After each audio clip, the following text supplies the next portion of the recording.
Welcome to UTV. Tamil Nadu రాష్ట్రంలో రాజకీయాలు రసవత్రంగా మారుతున్నాయి.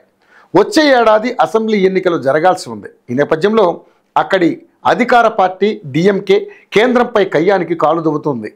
ఈసారి ఎలాగైనా తమిళనాట పాగా వేయాలని బీజేపీ చూస్తోంది. ఈ క్రమంలో రాష్ట్రంపై స్పెషల్ ఫోకస్ పెట్టింది. సీఎం స్టాలిన్ సర్కారుపై కూడా ఓ కన్నేసి ఉంచింది. అలాగే ప్రభుత్వంపై ఉన్న వ్యతిరేకతను తమకు అనుకూలంగా మార్చుకునే దిశగా అడుగులు వేస్తోంది. ఈ క్రమంలోనే సీఎం స్టాలిన్ కేంద్ర ప్రభుత్వంతో పోరుకు సిద్ధమయ్యారు. కేంద్రం ప్రవేశపెట్టిన జాతీయ విద్యా విధానానికి పోటీగా తమ రాష్ట్రంలో కొత్త పాలసీ అమలు చేయనున్నట్లుగా ప్రకటించారు. ఇప్పటికే కేంద్ర ప్రభుత్వానికి తమిళనాడు సర్కారుకు మధ్య హిందీ భాషపై వివాదం కొనసాగుతోంది. ఈ పరిస్థితుల్లో స్టాలిన్ తీసుకున్న నిర్ణయం సంచలనంగా మారింది.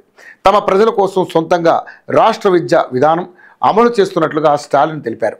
చెన్నైలోని అన్నా సెంటినరీ లైబ్రరీ ఆడిటోరియంలో జరిగిన కార్యక్రమంలో స్టాలిన్ ఈ రాష్ట్ర విద్యా విధానాన్ని ఆవిష్కరించారు. కేంద్రం చెబుతున్న త్రిభాషా సూత్రాన్ని తోసిపుచ్చుతూ ద్విభాష అజెండాతో దీన్ని రూపొందించారు. ఈ ముసాయిదా పాలసీని రూపొందించేందుకు 2022లో రిటైర్డ్ జడ్జి జస్టిస్ మురుగేషన్ ఆధ్వర్యంలోని 14 మంది సభ్యులు కమిటీని నియమించారు. ఈ కమిటీ గత ఏడాది తమ ప్రతిపాదనలను సీఎం స్టాలిన్కు అందజేశారు. కమిటీ సూచనల మేరకు నూతన విద్యా విధానాన్ని ప్రవేశపెడుతున్నట్లుగా సీఎం స్టాలిన్ ప్రకటించారు. మాతృభాషతో పాటు ఆంగ్లం, కృత్రిమ మేధ, సైన్స్ రంగాలకు అధిక ప్రాధాన్యతనిచ్చేలా ఈ స్టేట్ ఎడ్యుకేషన్ పాలసీ రూపొందించారు.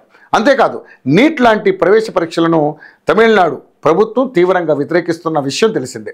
ఈ క్రమంలోనే కొత్త విద్యా విధానంలో ప్రవేశ పరీక్షలకు బదులుగా మార్కుల ఆధారంగా ప్రవేశాలు ఇవ్వాలని నిర్ణయించారు. 11, 12వ తరగతుల మార్కుల ఆధారంగా ఆర్ట్స్, సైన్స్ వంటి కోర్సుల్లో యూజీ ప్రవేశాలు కల్పించేలా కొత్త పాలసీలో ప్రతిపాదనలు చేశారు. త్రిభాషా సూత్రాన్ని తప్పనిసరి చేసే జాతీయ విద్యా విధానం అమలు విషయంలో కొంతకాలంగా కేంద్రం, తమిళనాడు మధ్య వివాదం కొనసాగుతోంది. హిందీ భాషను తమపై బలవంతంగా రుద్దాలని కేంద్రం ప్రయత్నిస్తుందని స్టాలిన్ సర్కారు ఆరోపిస్తోంది. జాతీయ విద్యా విధానాన్ని అమలు చేయడం లేదన్న కారణంతో సమగ్ర శిక్ష పథకం కింద రాష్ట్రానికి అందాల్సిన 2152 కోట్ల నిధులను కేంద్రం మంజూరు చేయడం లేదని ఆరోపణలు చేసింది. ఆ మంటలు ఇంకా చల్లారకముందే సీఎం స్టాలిన్ రాష్ట్ర విద్యా విధానం పాలసీని తీసుకొచ్చారు. అయితే దీనిపై కేంద్రం కూడా గట్టిగా స్పందిస్తుందని స్థానిక బీజేపీ నాయకులు అంటున్నారు. ఎన్నికలకు సమయం దగ్గర పడుతుందని, అందుకే స్టాలిన్ సర్కార్ పాలసీలు, పథకాల అమలు, వైద్య శిబిరాలు అంటూ హడావిడి చేస్తున్నారని బీజేపీ నాయకులు విమర్శిస్తున్నారు.